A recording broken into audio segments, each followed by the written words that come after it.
I won, you lost, suck it up. You're not going to remain my customer much longer if I treat you like that. This week, we're looking at why win-win or no deal are the two most appropriate answers to a lot of questions. Welcome to Weekly Marketing Thoughts with CTG Intelligence, your weekly look at marketing, PR, business development for your business and your career. Please hit that thumbs up button below and click subscribe for more content just like this. So why is this important? Surely everybody knows win-win from Stephen Covey's 7 Habits of Highly Effective People is the way to go, especially in the security world where it's actually quite small. I guess it's because if you do someone a disservice, they're going to remember it. And because the world is small, it'll come back to bite you. But more than that, win-win or no deal is really the most beneficial option. And let's have a look.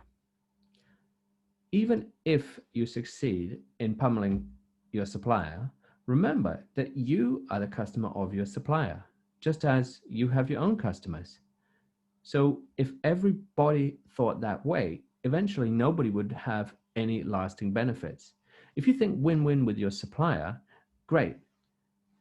But then you don't even want to go the other way around and think lose-win, because being a loss leader may work in some scenarios. In France, for example, supermarkets are not allowed to do loss leaders. That's fine, but it's forever going to suppress the price.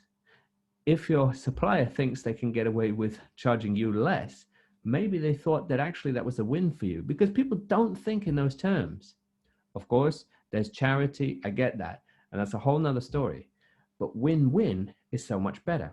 And lose-win can get you into so many weird situations.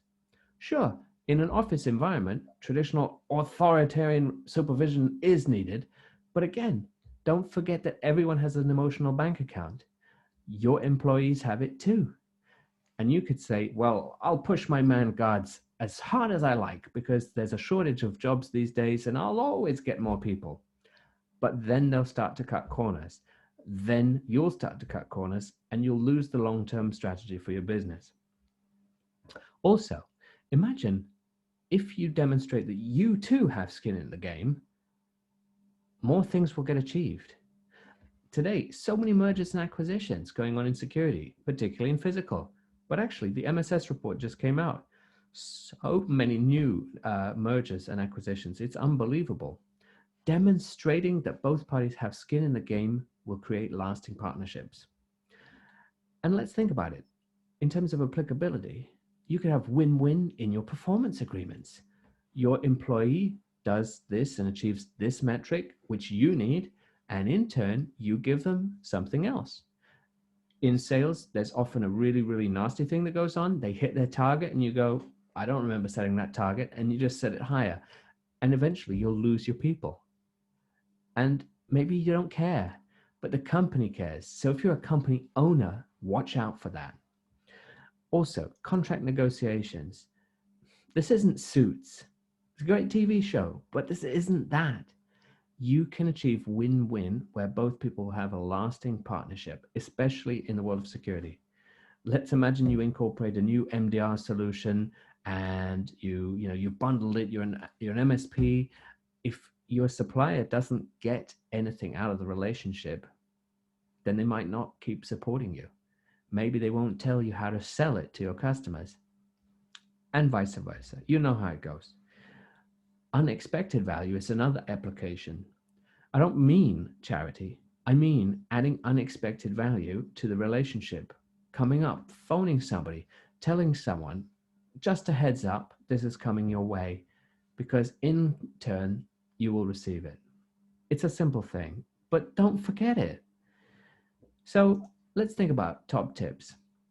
Ask yourself, what would it take for me to feel comfortable doing this to a family member?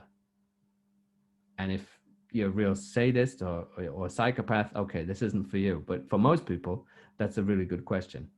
And also, would I be comfortable for this deal being plastered all over the news? It's just a few things to think about, especially in this environment. On social media, companies are having a go at each other. That's not win-win. People are using private equity firms to do hostile takeovers of companies. I mean, far be it from me to look into their workings, but I don't think that's win-win either. If COVID has taught us anything, it's told us that the security community is better together. I know that's hyperbole, that's, sycophantic stuff, but it's true. We're better as a group. That's why I don't criticize other security conferences in public, but that's another story.